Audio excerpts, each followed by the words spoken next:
Darcy is a master certified coach, dynamic facilitator, and inspiring speaker. She has her master's in organization development from Pepperdine University and is the CEO of Darcy Luoma Coaching and Consulting, whose mission is creating high-performing people and teams. Darcy balances her thriving business with raising two energetic teenage daughters and competing in triathlons. So let's please help me welcome Darcy. Great, thank you. Thank you. So we hear all the time about how important it is to be physically fit. You go on Facebook and you're filled with ads for 7 minutes to rock hard abs. YouTube is filled with videos on how to be more fit. The radio, you can turn it on and listen and hear, lose 10 pounds in 10 days, but only if you call in the next 10 minutes, right? Our society has become ultra-focused on being physically fit. As a matter of fact, we now spend more on fitness than on college tuition. The average American spends $100,000 in their lifetime on fitness. It's kind of hard to believe, isn't it? But when you start to think about the gym memberships, the personal trainers, the food plans, all of that goes into being physically fit, it is an industry that has been growing and trending. Even the president, anybody wondering how I'm going to finish this sentence? Even the president wants us to be physically fit. Who remembers the presidential physical fitness test? Oh, yeah. Yeah, what do you remember about it? It was hard, yes. Sit-ups, rope climbing. I don't know if there was rope climbing, but do you know what I remember? Yes, the shuttle run. Hey, I think the boys had to do pull-ups, and I think the girls had to do the flexed arm thing. Do you remember that? Like, and you're shaking. And there were all ways to determine whether you were fit or not. How much agility and flexibility and strength that you had. And the reason why there's so much of a focus on being physically fit is because when you're fit, your life is easier. You can, if the elevator is out, you don't have to worry. You can take the stairs. You're less likely to get injured. You're stronger. You're able to do more. I remember I did my very first marathon in 1998. It was the San Diego Rock and Roll Marathon. And it was at the very beginning of the trend of fundraising, right? Using events. Now they're everywhere, right? And so as part of this program, I was given a coach and had a local team. And so for 6 months, I trained for this marathon.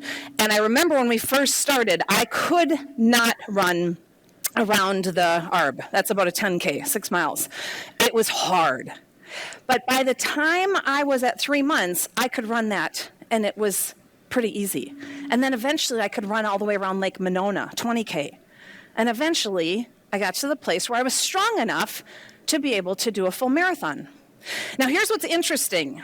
I realized maybe a week or two before the event, I was flying out to San Diego, that a buddy of mine from college was living there.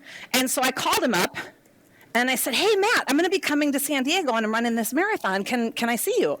And he's like, are you kidding? I've always wanted to do a marathon. I'm going to join you. I'm not kidding. So we meet at the starting line and we go, and for the first half, he did okay. By the second half, I don't know if it was mile 15, he's stopping. They've got, how many of you have run a race before? So you know that they've got these different, first aid and aid stations, and we get Gatorade. Well, he stopped, and he gets packs of ice, and he's running with ice on his knees. He was miserable. I mean, really miserable. He finished, but it was not pretty.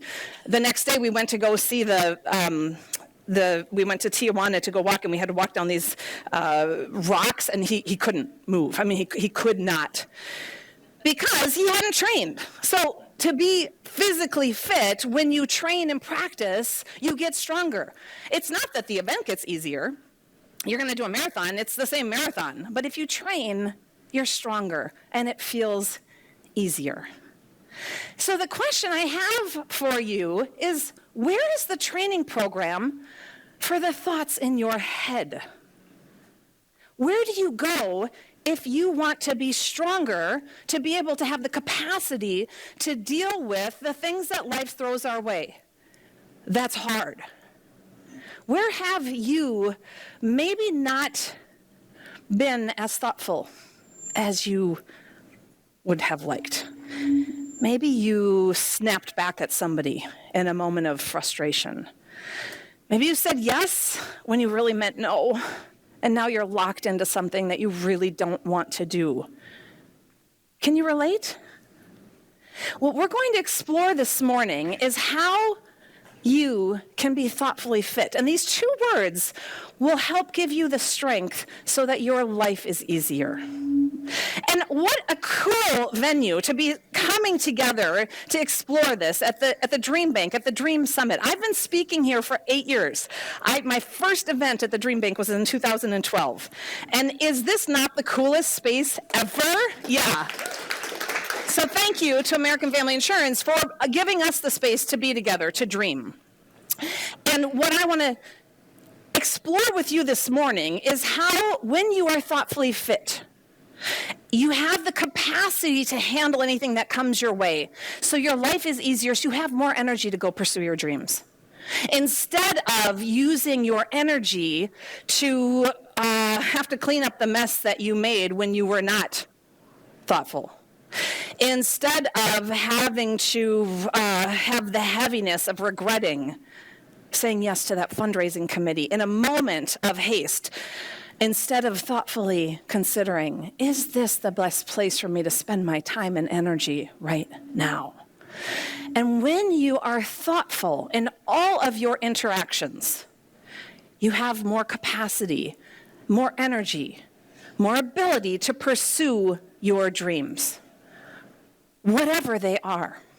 And so today I'm going to help teach you how to coach yourself.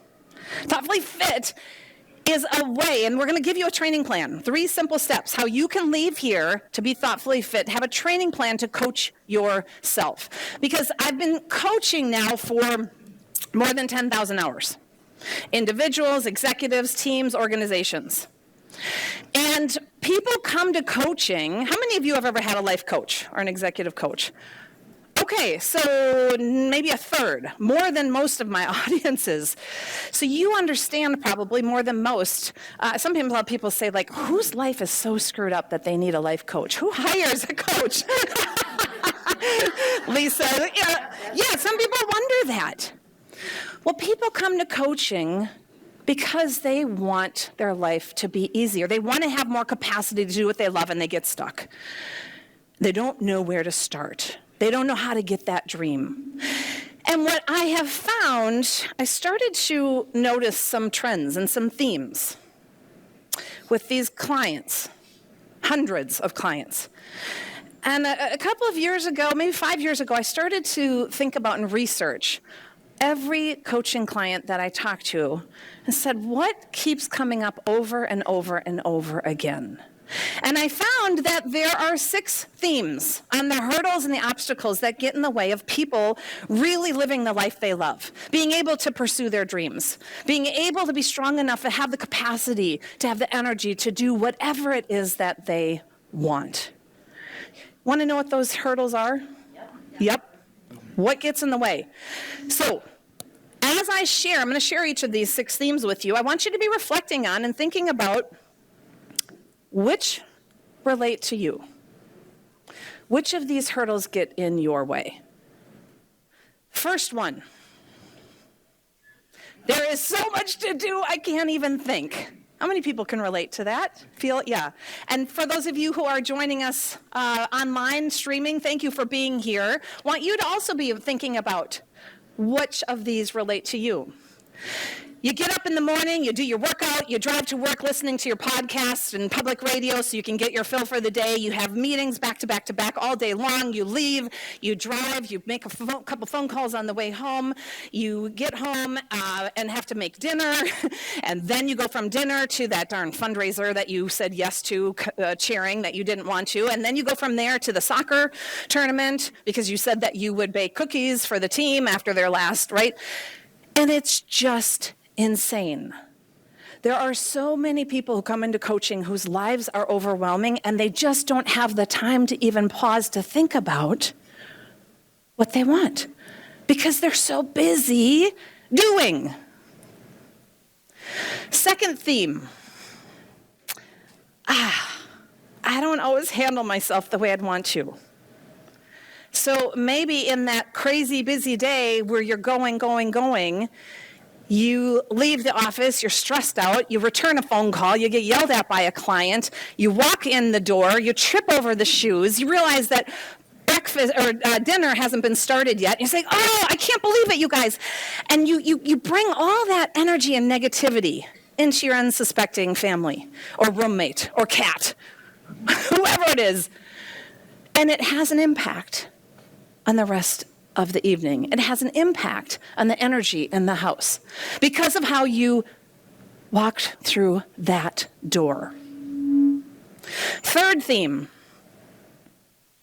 Clients come to coaching because they feel stuck. Stuck in a job they don't love. Stuck in a marriage that isn't fulfilling anymore. Stuck in a project that they don't know how they got to be the lead on that they feel is not honoring their best and highest use of time and passion. People come into coaching because they get and feel stuck. Can you relate? That there's somewhere in your life that you've gotten or you feel stuck? Yeah. Fourth theme. Can any of you relate that you'd be fine if only someone else would change? If only someone else would be different. If only my boss would smile at me when I walk in the door in the morning for this crazy day and show some level of appreciation. If only my spouse would know how to turn on and preheat the oven so I didn't come home and already be at a disadvantage for the rest of the evening. If somebody else would change, you could be happier. Can you relate? Yeah, that's normal. That's our humanity. And that's a lot of times what people come into the coaching for. And you guys, I'm working on this. I will make $1 bazillion when I can figure out how to help change someone else. But we can't do it. And so in the coaching, we're looking at your beliefs, your perceptions. What do you do if someone else isn't behaving in a way that triggers you, that frustrates you? How do you either stretch to accept them fully for who they are and let go of the energy of being angry they're not someone else, or let go of the energy of trying to get them to behave a way you think they should behave? Or maybe you set a boundary. Or maybe you have to turn up your volume on the courage of being able to say, hey, this is really hard for me. Is there any way we can talk about this? Because what we can't do is change another person. Next theme. I have relationships that aren't working. Does anybody have somebody who just kind of triggers you? Yeah, I'm so sorry for putting that person in your head right now. I want you to think about those relationships that aren't working. What gets in the way of having harmony, of finding balance? That's what clients come into coaching for. And when their relationships aren't working, their life isn't working. There is a direct tie to your well-being and fulfillment and satisfaction in life with how your relationships are, personally and professionally. And the last theme that I hear from coaching clients is that they react poorly when blindsided. Somebody says something in that board meeting and they feel triggered and yell and overreact or stonewall and shut down or cry or whatever it is. We all have a default on how we react when we feel triggered and when we feel caught off guard. So let me just check in with you. Which of these do you relate to? Which of these hurdles? Number 2, don't always handle myself the way I'd like to. Number 1, overwhelmed, overfunctioning, too much to do. What else? Which of these hurdles? Number 3, you feel stuck in a relationship, in a project, in a marriage, in a whatever it might be. Any others? Number 7? All of the above. I love it, Tara.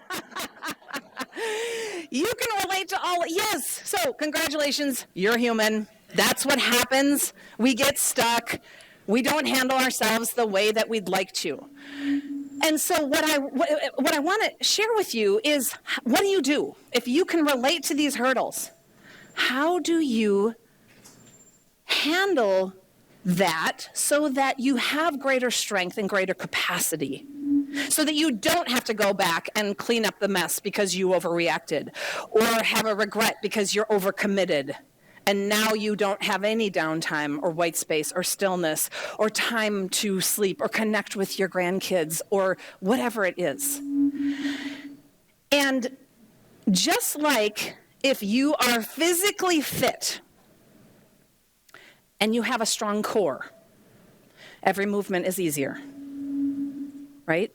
Whether it is cross-country skiing or going for a walk, playing basketball, even just taking and putting your own suitcase up in the overhead bin. A strong core helps every movement to be easier. In the same way, when you're thoughtfully fit, there is a core. And when you have a strong core, your life, your relationships are easier. Not because other people have changed and all of a sudden they aren't doing things that trigger you, but because you have more strength and more capacity to handle yourself in those tough situations when you feel those obstacles. You train for a marathon and it gets easier because you get stronger, not because the course changes. You train to get thoughtfully fit and build your core. Other people aren't going to change and stop annoying you. You are going to have more strength and more capacity to deal with it. And so it's 3 steps. You pause, and then you think, and then you act. In that order. Wash, rinse, repeat. I had a client recently who said to me, "Oh, Darcy, I figured it out. I do it backwards. I act, and then I think, oh, why did I do that?" So what we're going to do this morning is, I want you to think about this as being circuit training for your brain. And we're not going to do any flexed arm hangs. We aren't going to do any push-ups or sit-ups. Your gym is right here. And we're going to start with a 1-minute workout. Where I want, so let me just go back for a moment. We're talking about how to coach yourself. When I am coaching clients, I hear all the time, after 4 months, for instance, "Oh, Darcy, how did I do this? How did I get here and have this breakthrough? I've been trying for 4 years to do this. And all of a sudden now I did it in 4 months." Well, the reason coaching works is because there's an automatic pause. You have to pause your life to come into that coaching session on a regular basis. For me, it's every 2 weeks. So there's a natural pause. A lot of times, especially if that number 1 theme, like life is too busy, we don't have a natural pause. Then the second thing in coaching, when I'm coaching clients, is they think.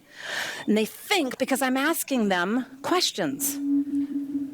When you come into coaching, I'm not the expert. I have no idea what's going to bring you success. I have no idea what hurdles are getting in the way of you having the life you want. But you know, you're the expert in your life. And so as a coach, I'm asking thoughtful questions to try to help create some new awareness. And then every coaching session ends with action. Based on this new awareness, what are you going to do?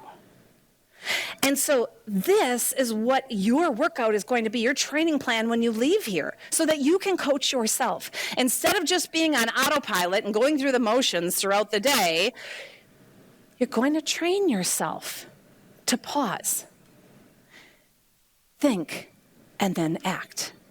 And when you do, you'll start to notice you get stronger. You have more capacity to handle those things that are thrown at you. And then you have less regret. You have fewer conflicts because you're not reacting on autopilot. So 1-minute workout. Going to invite everybody for a moment to just stand up and stretch if you'd like. You can touch your toes, touch the ceiling. Just take a minute to get yourself present. And if you don't want to stand up and you just want to stretch in your chair, that's absolutely fine too. All right, so what you're going to do now is imagine which of these is your default. All of us have something that we normally default to, a preference. So I want you to think about, for you, is it the pause? Are you really good at hitting the pause? And for each of these, our strengths taken to the extreme can become a weakness, right? So you might be really good at pausing, and then it kind of turns into 5 hours of Netflix binging. Or that pause goes from a reflective pause to, I wonder if there's any sales at REI. I'm going to check online, right?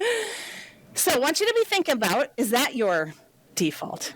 Or is your preference, your default, to think? You're really good at analyzing. You are able to sort of think through different options and create new awareness. And taken to the extreme, maybe you cycle and overthink, and you get analysis paralysis. And not only do you have option A and B, you have option C, D, E, and F as well. Yeah, I see some head shaking. And then the third default is, do you act? Is that your default? Do you say, yes, I get it done? And that's a strength. I've got someone on my team who is an actor, and I love her because she just gets stuff done. But taken to the extreme, do you maybe act hastily? Is there maybe a quality that isn't as high because you acted too quickly? So I'd like to invite any of those of you who default to the pause right now to sit down. And for those of you who just sat, what new awareness are you having? Why is it that you pause? Why is that your default? You just turn off. You don't know what to do. Yeah. Yeah, so you just sort of like, so again, there's a pause where there's a benefit, and then we take it to the extreme, and then it's like, I shut down, you get paralyzed. Anyone else? Afraid of making an error. Afraid of making an error. Yeah, so the pause sort of pulls you back. Thank you for sharing. Anyone else back here? Alicia? Probably so I don't act. So I don't act. Yeah, so it slows you down so you can be more thoughtful. Great. Anyone else back here? Not too many. Oh, yeah. I just got distracted and paused and Oh, so you get distracted, you pause, and then it's hard to get back. It's hard to re-engage. Okay. So you can see that our default, there's strengths and there's challenges that come with it. Okay, so next I want you to sit down if you have a default of the think. If that is your go-to. Oh my goodness, okay. Wow. So let's hear from some of you. Why is that your default? What new awareness do you have? It's easier to analyze the problem than to do something about it, to sort of think about it. Yeah. Other thoughts? there's a momentum, like a set pattern. It's already there. Thinking. So the momentum, when you're thinking, there's a pattern, you can kind of go deeper and process that. Yeah. There's thinking and ruminating. Yeah. So there's thinking and then there's ruminating. Yeah. So you can kind of have it go from thinking into the ruminating. Uh-huh. Yeah, in the back. Recovering perfectionist. Yes. Yes. And so tell me more, Holly, is that perfectionism has you think and think and think before you can execute? And I think also, too, for those of us that are on the mountaintop looking down and the visioning and the mission work, that's where I love it, how it's the world, where our Achilles heel is getting into the action part of how do you get really concrete. Yeah. So that everybody is in the thick with it, not that it feels lofty, but that's the impact, right? Yeah. Impact and vision. So impact and visioning. So it's not so lofty and thinking.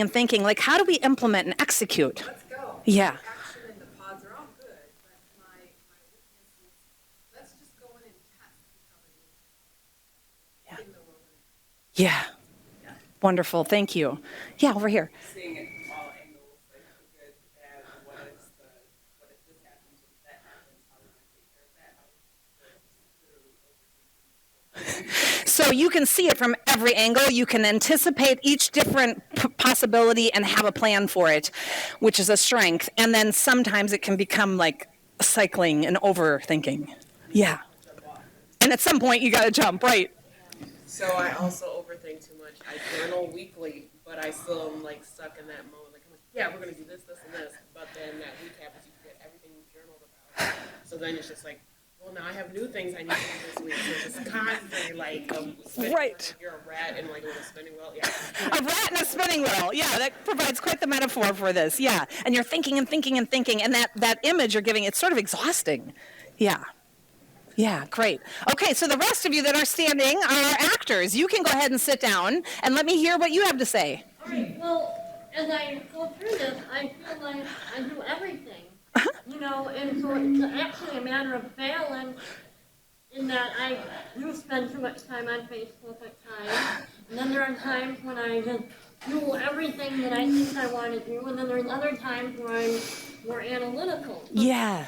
Yeah, so it sounds like you're having some awareness that, so first of all, it does require balance, but there's times when you're sort of numbing out to Facebook and it's preventing you from acting. Yeah, thank you. Other comments from those who are good at the act? This month, although I'm happily married now, let me preface that. Oh, this is going to be good. Just in case there's anybody here who knows my husband. But actually, 20 years ago this month, I became a widow. My previous husband passed. Oh. You never know how much time you have, so I feel like I need to get going. I need to act. Yeah. I've gotten 20 more years. Wow. So you had, when your husband died 20 years ago, you had this realization like, this is my only life. I got to act. I don't know how much time I have. Yeah. Right. Thank you for sharing that. Yeah, Jean. So I think the act for me is like, let's get going, let's try it. We can always circle back. Yeah. So it's not that I don't pause and think, but I seem to rapid fire through that, and then at 80% go. Yeah. Because we're never really going to achieve 100%, but that's taking me time to get there. Yes. So for those of you who might not have been able to hear, and those of you who are joining us online, Jean said that she'll do the pause and think, but she's got to make a decision to go, to act. And that she's sort of trained herself to say it doesn't have to be perfect 100%, it needs to be 80%. And then execute and implement. And what's interesting is the research on the strongest leaders and the highest performing teams show exactly that. That you pause, you think, you reflect, you come up with the best plan that you can, and then you execute. Don't wait till there's consensus. Don't wait till there's 100%. But then you equally as quickly can pivot when you pause and think again like, oh, that didn't go how I thought it would. Then maybe you have to pivot and act a different way. Yeah, Joe. Mine's different depending on who I'm around, so I tend to like adjust. So if there's somebody that's just go and not thinking it through, then I'll be like, hey, slow down. But if there's people that are too like analytical and not getting through stuff, I'll usually like try to. That's great. So Joe's saying that depending on who he's with, what his default is, the primary might change. So if there's somebody who is really acting quickly, he might slow it down and say, well, let's think about this a little. Or somebody who's just pausing, he might play the role and say, come on, let's jump in. Do some of you realize that you've got, depending on the situation and the relationship, you might have a different default? Yeah, absolutely. So part of what the reason, any other actors want to share? Yeah. I just feel like my workload is so unmanageable that I'm forced into like acting, and I don't have time to pause and think because I have to move on to the next thing on my to-do list. Otherwise, I'll be at work every day, 12 hours a day. So Brianna just said, and I'm going to guess some of you can relate to this, like my workload is so intense, I have to just act. Otherwise, I wouldn't be at work for 12 hours. Like I got to get stuff done because there's so much stuff to do. So who has time to pause and to think? Yeah, and I think you just named what's true for a lot of us.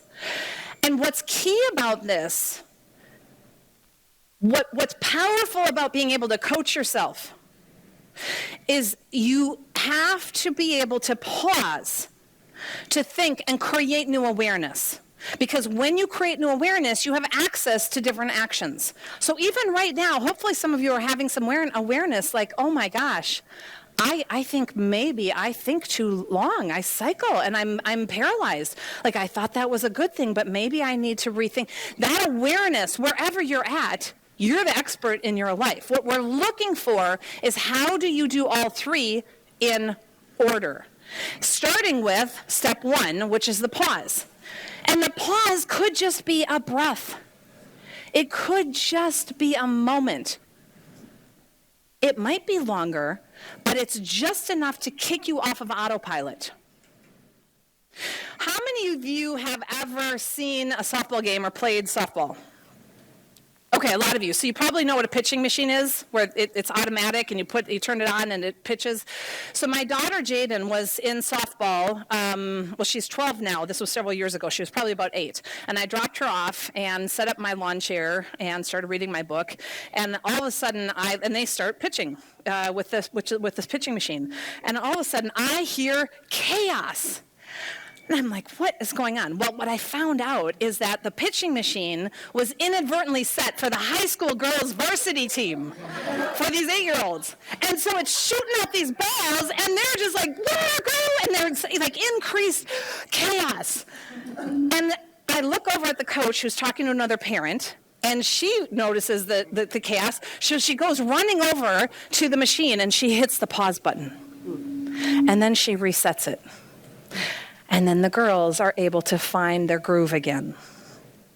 So I'm wondering for you, where in your life is the pace so intense that you feel like the balls are coming at you and you can't slow down? I can't slow down. I've got too much work to do. If I slow down, I'm never going to be able to leave work. There's a Zen saying that says, if you don't have time to meditate for an hour a day, you need to. And our life, if we don't hit the pause button, a lot of times our life will hit the pause button for us. Have you ever been at a place where all of a sudden you are sick, you are down, you are out? Yeah. When your car needs gas, you don't say, I don't have time, I'll go get it later. You stop and you get gas. So this is about creating awareness that you need to pause, and that it's okay to pause and to give yourself permission to pause. And I want you to think about the pause like a stop sign. So you're driving along and you get to a stop sign. You don't stop and make lunch, take out your laptop and do some emails, right? You just stop, you raise your awareness, and when it feels safe to proceed, you proceed. So you're just slowing things down to raise your awareness in that moment. Somebody just attacked me in the board meeting. Instead of like, well, and you yell back, you take a breath and you pause. Kick yourself off of autopilot. There's a study that was done at the Stanford School of Medicine with physicians, and they had them create a pause just 3 minutes during their day. Now, they're in an extremely high stakes, intense, and if there's anywhere where you think you can't pause, it's probably as a physician in an emergency room. But the study found that when they created 3-minute pauses, their effectiveness went up, their patient relations increased, their stress went down. They were able to make better decisions. Now, who doesn't have time for 3 minutes? And it could even be that it's 3 seconds. It doesn't have to be 3 minutes. Depending on how long it's been since you've created a pause might be directly proportional to how much pause you need in your life. I had a client that was in our women's small group coaching last year, and she had this realization that not taking a pause meant she was reacting and on autopilot. And so and what she realized is when she'd come home from that crazy day and the Beltline traffic was horrible, she'd pull into her garage and walk in, and when she's stumbling on the shoes and all of that, she's like, oh, you guys, I can't believe you haven't had dinner, da, da, da.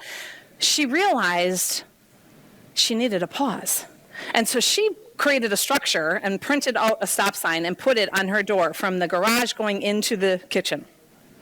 And when she got home, she'd see that stop sign and she would pause and take a breath and she would count to 10. And she'd just do a little mini meditation in that moment. And she'd think about, how do I want to show up? And that pause helped her to show up differently. Now, we talked about you can't change another person. What do you think happened when she started to show up through the door differently? Do you think it changed the other people? Yeah. And it's not because she said, you need to do this and you need to have you. It's because she showed up differently and they responded differently. That's the power of the pause. And so the pause, for you, I want you to think about, where could you pause before acting? And I think there might be a handout. It's possibly in your bags where it's got some of these pause, think, act. And how might you create that pause? So let me just open it up and hear from some of you ideas on where you either need a pause or how you might create a pause.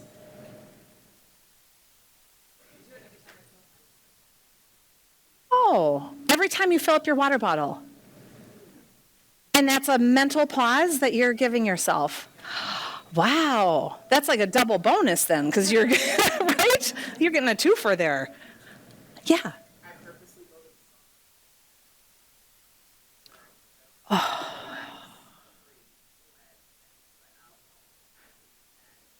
So you go to the sauna and you know that when you go there, you're breathing, you're sweating. There's no phone in there. There's no TV. There's usually no talking. You're creating a structure for a pause for yourself. That's beautiful. Yeah, Lindsay. I'm a freelance teaching artist, so I'm going from gig to gig, like all day, like school. And so in my car, as I transition, I think that would be a good place. Because like getting myself in the headspace for the next thing and also like letting myself have a moment is important. That's great, and that also could create a structure. So as you're going from site to site to site, when you get in your car, instead of checking your email and turning on public radio or listening to a new podcast, thinking, I'm going to pause. Oh, I love that. I was going to a therapy appointment, I don't know if this was maybe 6 months ago, and I was in a traffic jam. There was an accident or something, and so I called my therapist and left a voicemail, said, hey, I'm in traffic. I'm going to be late. I'm so sorry. And I was getting all stressed out and worked up because I hate being late. And I got there, and she said, oh, so that was like your spa time. And I said, what? And she's like, whenever I'm stuck in traffic, like when I go to the spa, what I love about the spa is there's nowhere else to be. There's nothing else to do. It's like free time.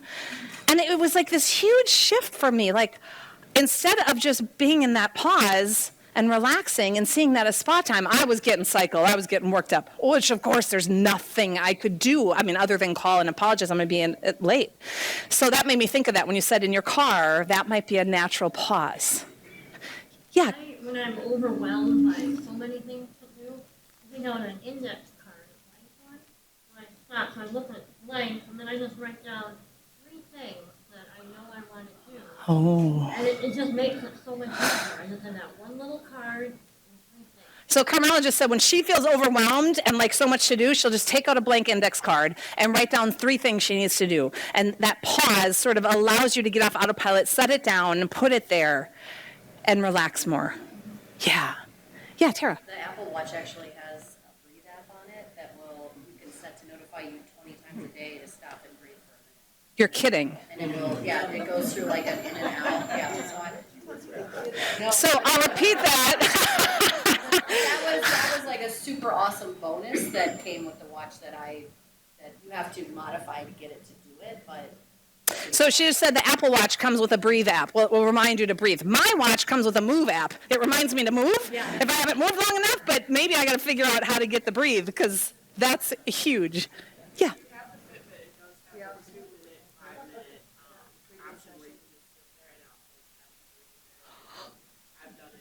Oh. I will do that. So you can set the Fitbit for a 2-minute, 5-minute breathe. That's awesome because when I try to meditate and I think I'm going to do it for 5 minutes, I notice like at a minute I'm going, am I there yet? Am I there yet? So if I knew that was available, yeah.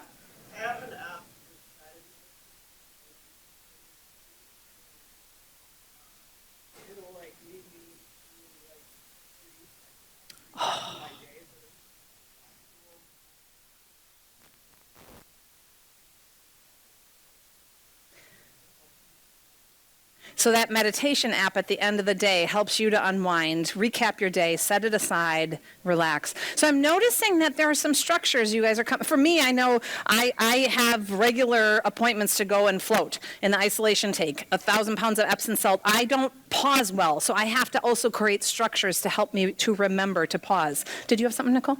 Yeah. Yeah.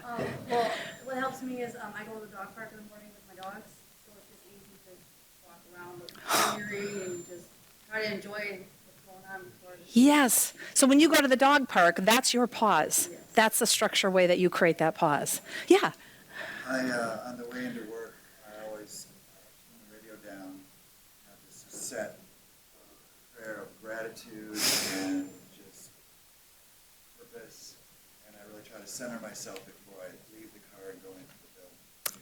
Wow. One more thing, I always know I better come through that door with a smile on my face. It's just like you said, it's like when a mom, you don't have that stop sign and you come in and you're all like, ugh. It really does impact people. It does. So I just want to make sure I do that. So your pause is when you get to work, the gratitude practice, the mindfulness before you go in. On my way as I'm driving, I say this, it's the same thing, if I've got enough time, I say it's longer too, but it's a very common prayer that I will pray. And this prayer allows you to get present Yeah, just like, and pause. and then I feel better. I felt good to begin with, but I Yeah. went through the door with a big smile. Well, and then you're walking through the door intentionally, thoughtfully, as opposed to unconsciously. Yes. I know, like, even though I don't feel it, it's like, I can put a smile on my face. Yeah. I can do that. Yeah. I just do it. Yeah. So that pause is what kicks you off of autopilot so that you can then do step 2, which is to think. And the think, I want you to imagine the best way that you can think is when you ask questions. Where were you for your birthday in 2007? Questions make you pause, have to think, like, God, where was I? What was I doing? That's the nature, if they are thoughtful questions. So what we're looking for are powerful, thoughtful questions. We're not looking for detective questions. We're not looking for questions that is going to find blame, like, why did you do that?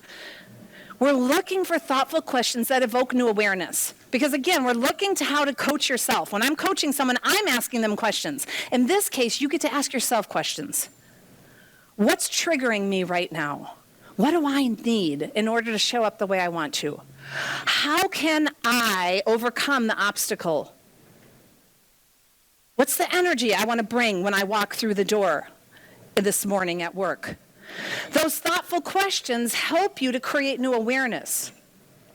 And I'm going to give you some tips. There's a couple of alumni in here from the UW-Madison Life Coaching Program, and one of the things we talk a lot about when we're training new coaches is how do you ask thoughtful questions? So let me give you a couple tips. They start with what or how. Now this is not the rules, this is just a guideline, but powerful, thoughtful questions are open-ended. What do you want? What's getting in the way? How can you overcome that? Because if you ask close-ended questions, you aren't getting new awareness, right? Close-ended are yes, no. Can you, have you, did you, will you? No new awareness.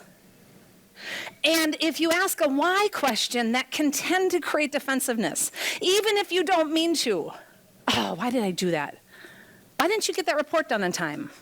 Why didn't you take the dog out for a walk? Even if you don't mean to, why questions can evoke defensiveness. So use why questions sparingly. The other thing is powerful questions are short, 5 to 7 words or less.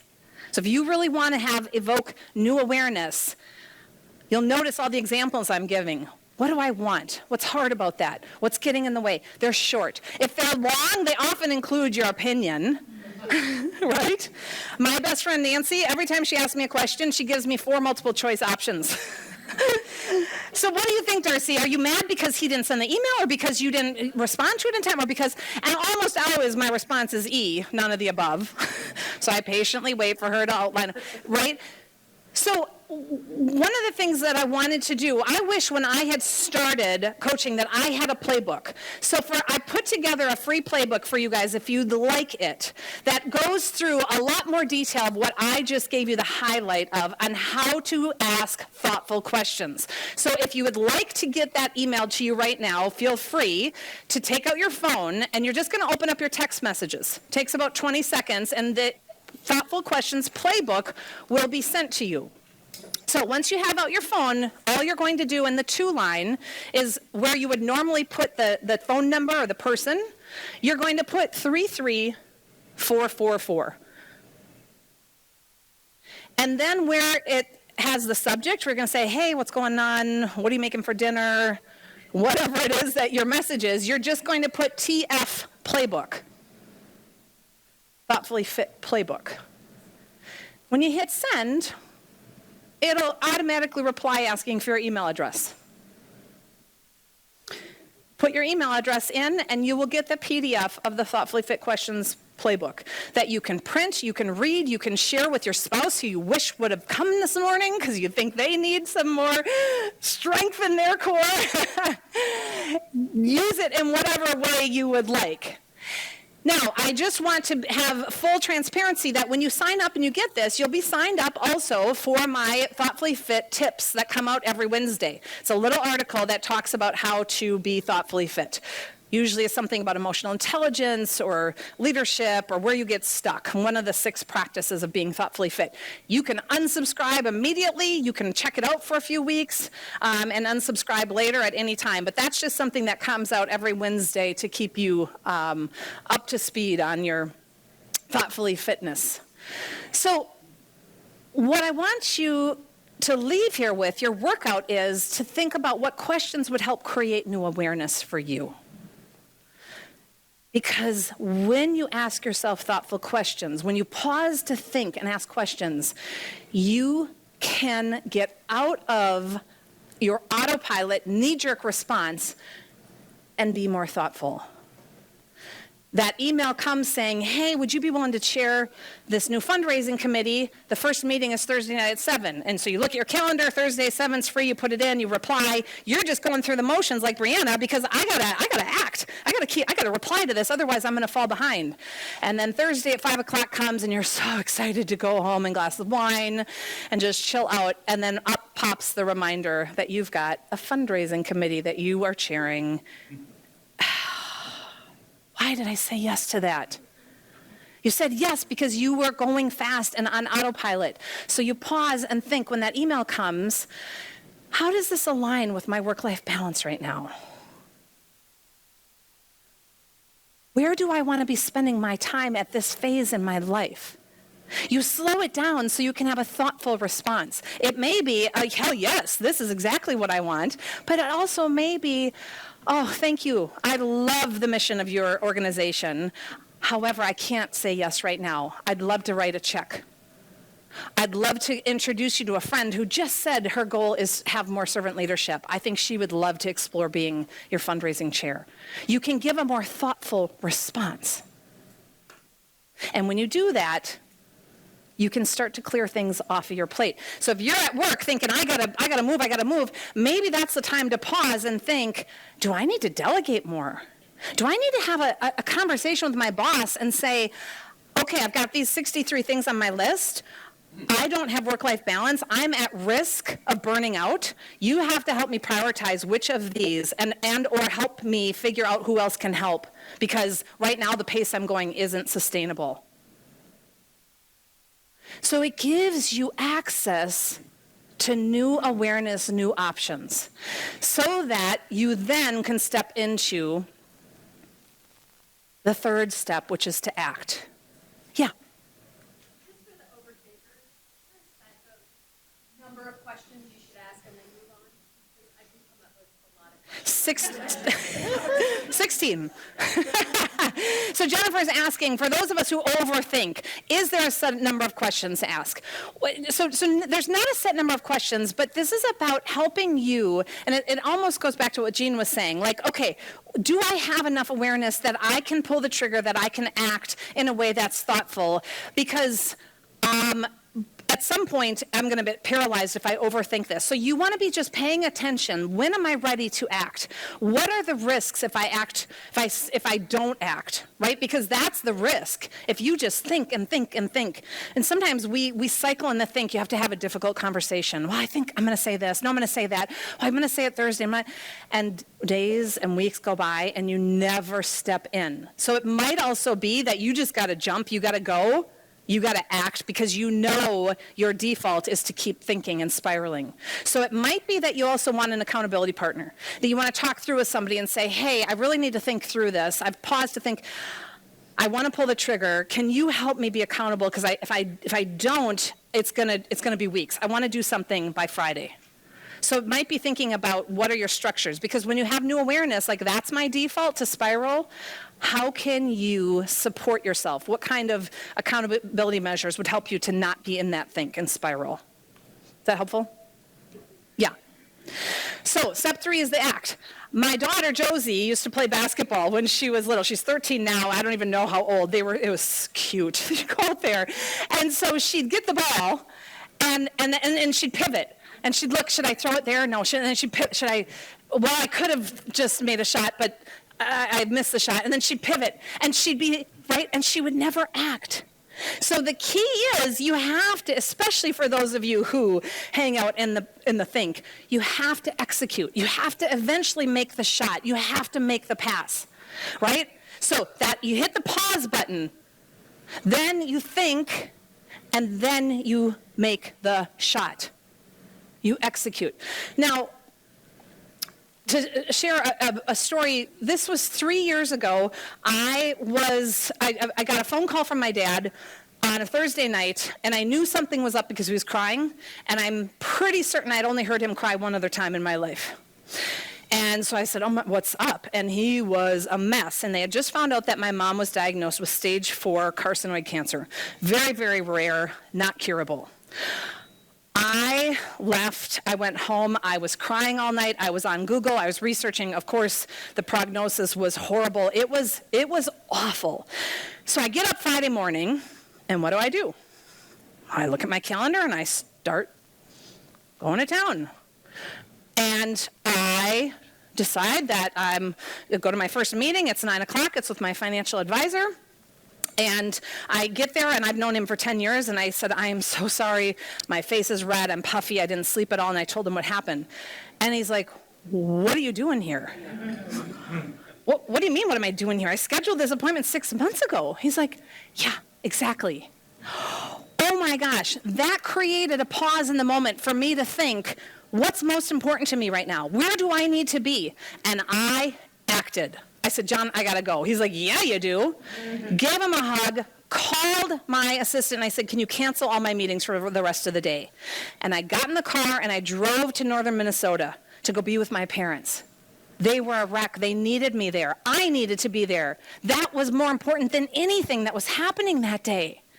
I went to their oncologist appointment on Monday. I was able to provide moral support, love, right? I'm thrilled to say my mom's prognosis was 3 years. That was 3.5 years ago. She's still with us. And you better believe that, like building your core, that moment of that pause, think, act, oh my gosh, since then I make every decision I can to go be with my mom and my family and my parents. That's the power. When you do this, I didn't do it well, so I was just in the autopilot mode. I was not thinking about what was most important to me.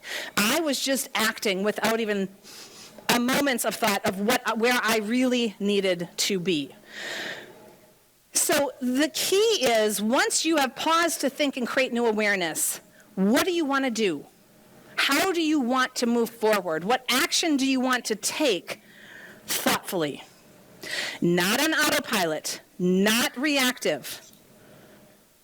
And you have to do it. You can't just be in the think. You can't sit and watch YouTube videos about how to swim. You have to go act. You have to go get in the pool. You can't read about how to balance a bike. You could read all you want, you could study, you could think, but until you get on and you start to realize, like, whoa, you have to act in order to make progress, to execute in your life. So this is where if you know that your default is in the pause, you need to step into the think and the act and maybe create some structures and some support and accountability to help you to take that action so that you don't spiral and pause and keep watching another episode of Stranger Things. Or like me, I keep rewatching The Office over and over and over again. That's what's key. And when you're thoughtfully fit, when you can build your core, you will be stronger to handle whatever life brings your way. Whether it's those little moments where you get caught up, or whether life throws you something really big and really intense. And that's what happened to me. Brene Brown is who I want to be when I grow up. Everybody know who Brene Brown is? She's a researcher on vulnerability and shame.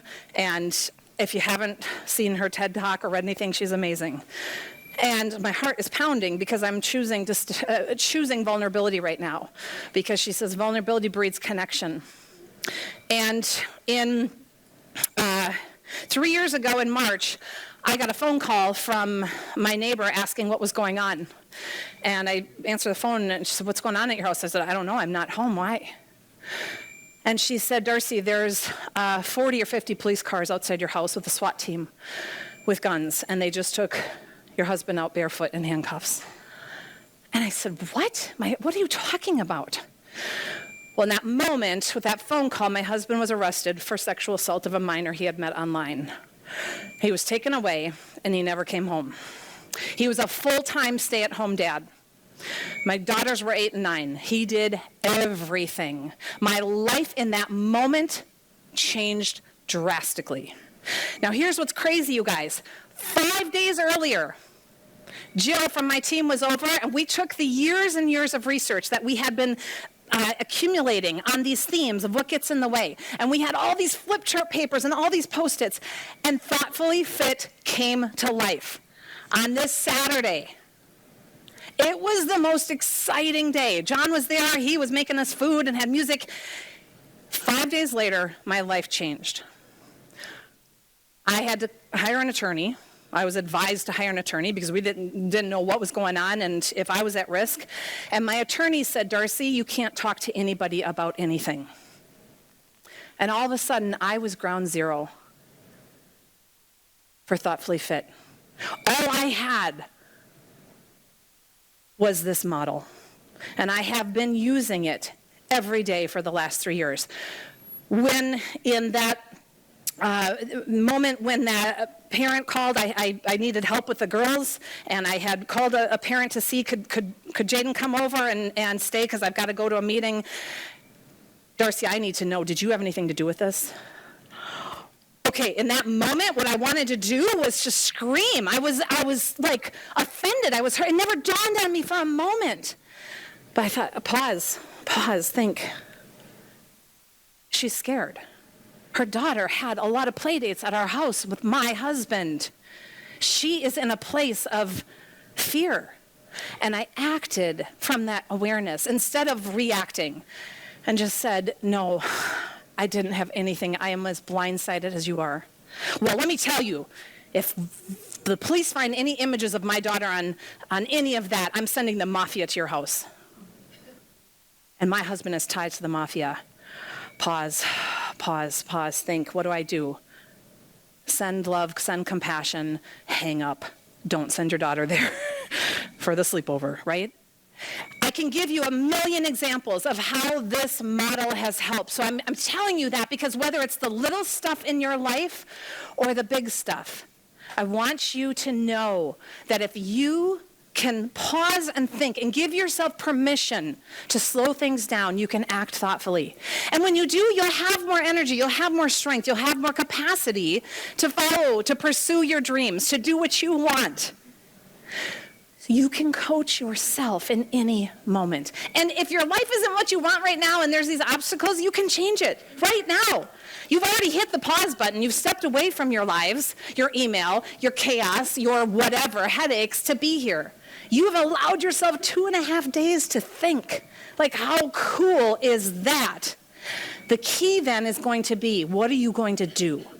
What's one thing you're going to do as a result of the investment you made in yourself here? Don't cycle in the think. Make sure you act, that you pull yourself to that place of what do you want to do thoughtfully. And be bold. Give yourself permission.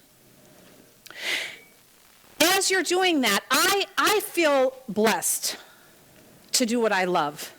I feel blessed that my company did not disband and go bankrupt when my life blew up in the most extreme way.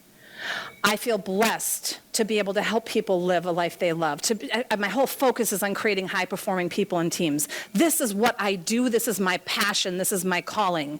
And I'm already in a stage which I'm shocked that I'm realizing that what happened with John was part of my story, was part of what I was put on this earth to do, to figure out when you are faced with extreme adversity, how do you get through it?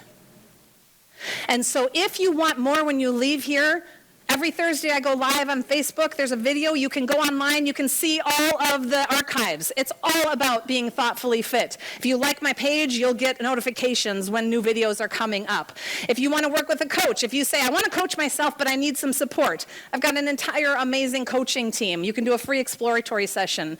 And for those of you women in the room or who are watching online, every January I do a small group coaching. This is going to be my 8th or 9th year. It'll start January to April. It's in person in Madison. For coming here to the Dream Summit, you can have $100 off. If you go to darcyluoma.com/women and you put in the code DREAM, $100 off. We limit it. It's a very intimate space. It starts in January. It's 4 months. It's a powerful experience to come together. So if that's something you're looking for, something a little bit more, there's a full range from free self-reading, video, coaching. Yes? Absolutely. You're welcome. The whole curriculum is around how to be thoughtfully fit. You take a pre-quiz, a thoughtfully fit quiz, so that you can see where do you need to focus in order to come out and have more energy to pursue the dreams that you want. So, as we close, I am so excited that you're here, that you've given yourself the time. And what's key now is you start where you are. Wherever you are. Just like a couch to 5K. If you want to do a 5K, you'll start and you'll run a minute. And you'll run a minute and run a minute until that minute is easy. And it's not that it's gotten easier, right? It's that you've gotten stronger. And then you go to 2 minutes. And then you go to 3. And eventually you get to do an entire 5K where you feel good, where you don't have to walk. That's what's possible for you right here, right now. So here's what I would like to do is have everybody stand up, raise your right hand. Want you to hit the pause button. Pause. Think. Point to your head. Think. Shoot. You got to act. You got to execute. And now, right hand up, give your partner and somebody next to you a high five. You have got this. Thank you so much for being here, everybody. Good luck. Have a good time.